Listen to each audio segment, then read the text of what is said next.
ಅವರ ತಂಡ, ಯಾಕಂದ್ರೆ ಒಂದೇನು ಕಾರ್ಯಕ್ರಮ ಮಾಡ್ತಾ ಇದ್ವಿ ತೆಪ್ಪೋತ್ಸವ ಇದೆಲ್ಲ ಅರೇಂಜ್ಮೆಂಟ್ ಮಾಡಿರುವಂಥದ್ದು ರವಿ ಆರ್ ಗರ್ಣಿ ಅವರ ತಂಡ. ಮತ್ತೆ ಈಗ ಶ್ರೀಧರ್ ಅವರು ಸಾಂಸ್ಕೃತಿಕ ಕಾರ್ಯಕ್ರಮವನ್ನು ಆಯೋಜನೆ ಮಾಡಿರುವಂಥದ್ದು.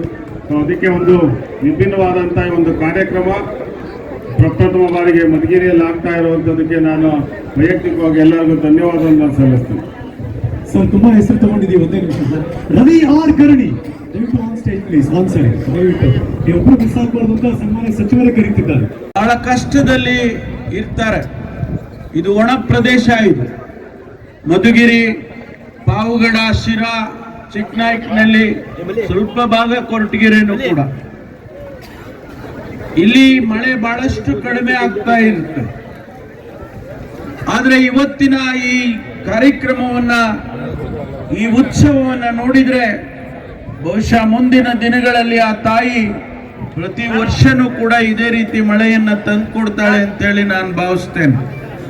ಹಾಗಾಗಿ ಇವತ್ತು ಬಹಳ ಯಶಸ್ವಿಯಾಗಿ ಐತಿಹಾಸಿಕವಾದ ಕಾರ್ಯಕ್ರಮವನ್ನು ಮಾಡಿದ್ದಾರೆ. ರಾಜಣ್ಣವರಿಗೆ, ರಾಜೇಂದ್ರ ಅವರಿಗೆ ಮತ್ತು ಅವರ ಎಲ್ಲ ಕುಟುಂಬದವರಿಗೆ, ಅವರ ಶ್ರೀಮತಿಯವರಿಗೆ, ಸಹೋದರಿ ಅವರೆಲ್ಲರೂ ಕೂಡ ಇವತ್ತು ಬಹಳ ಯಶಸ್ವಿಯಾಗಿ ಈ ಕಾರ್ಯಕ್ರಮವನ್ನ ಮಾಡಿದ್ದಾರೆ. ಈ ಕಾರ್ಯಕ್ರಮಕ್ಕೆ ಇಡೀ ಹಾಸನ ಜಿಲ್ಲೆ ಆಡಳಿತ ಬಂದ್ಬಿಟ್ಟಿದೆ. ನಮ್ಮ ಜಿಲ್ಲಾಧಿಕಾರಿಗಳು, ನಮ್ಮೂರಿನವರು ನೇರಳೆಕೆರೆ ಅವರು ಕೂಡ ಇಲ್ಲಿ ಆಗಮಿಸಿದ್ದಾರೆ. ಮತ್ತು ನಮ್ಮ ಸಿಇಒ ಅವರು ಹಾಸನದಿಂದ, ನಮ್ಮ SP ಅವರು, ನೀವು ಆ ಥರ ಕಾಣೋದಿಲ್ಲ, ಹಿಂಗೆ ಬನ್ನಿ, ನಮ್ಮ SP ಅವರು ಹಾಸನದಿಂದ ಬಂದಿದ್ದಾರೆ. ಮತ್ತು ನಮ್ಮ ಜಿಲ್ಲಾಡಳಿತ, ನಮ್ಮ DC ಅವರು, CEO ಅವರು, SP ಅವರು ಮತ್ತು ಕಮಿಷನ್ ಅಶ್ವಿಜ್ ಅವರು, ಅವರೆಲ್ಲರೂ ಬಂದಿದ್ದಾರೆ.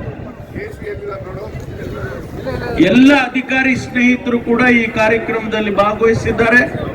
ಬಹುಶಃ ಅವರಿಗೂ ಕೂಡ ಅನ್ನಿಸ್ಬೋದು, ನಾವು ಇವತ್ತು ಬೇರೆ ಬೇರೆ ಕಾರ್ಯಕ್ರಮಗಳನ್ನು ನಾವು ಮಾಡಬೇಕಾಗ್ತದೆ. ಜನ ಸಮುದಾಯವನ್ನ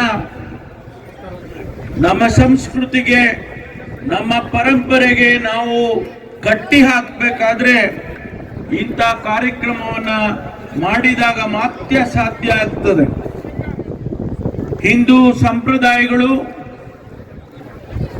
ಹಿಂದೂ ಆಚರಣೆಗಳು ಇವತ್ತು ಇಡೀ ಪ್ರಪಂಚದಲ್ಲಿ ಎಲ್ಲರ ಗಮನವನ್ನ ಸೆಳೆಯತಕ್ಕಂಥವು. ಆದ್ರೆ ಒಂದು, ಆ ಹಿಂದೂ ಸಂಪ್ರದಾಯಕ್ಕೆ ಎಲ್ಲರೂ ಕೂಡ ಸೇರಬೇಕು ಅನ್ನುವಂಥದ್ದೇ ನಮ್ಮೆಲ್ಲರ ಭಾವನೆಗಳು. ಹಿಂದೂ ಸಂಪ್ರದಾಯ ಎಲ್ಲರಿಗೂ ಸೇರ್ಬೇಕಾಗ್ತದೆ. ಕೇವಲ ಕೆಲವಷ್ಟೇ ಜನರಿಗೆ ಇರೋದಕ್ಕೆ ಸಾಧ್ಯ ಇಲ್ಲ. ಹಾಗಾಗಿ ಇವತ್ತಿನ ಈ ಸಂಪ್ರದಾಯಗಳು, ಸಂಸ್ಕೃತಿ, ನಮ್ಮ ಭಾವನೆಗಳು, ಹಿಂದೂ ಭಾವನೆಗಳು ಕೂಡ ಎಲ್ಲರಿಗೂ ಸೇರುವಂತೆ ಆಗಬೇಕು ಅಂತ ಹೇಳಿ ನಾನು ಆಶಿಸ್ತೇನೆ. ಆ ದೃಷ್ಟಿಯಲ್ಲಿ ಇವತ್ತಿನ ಈ ಕಾರ್ಯಕ್ರಮ, ಈ ತೆಪ್ಪೋ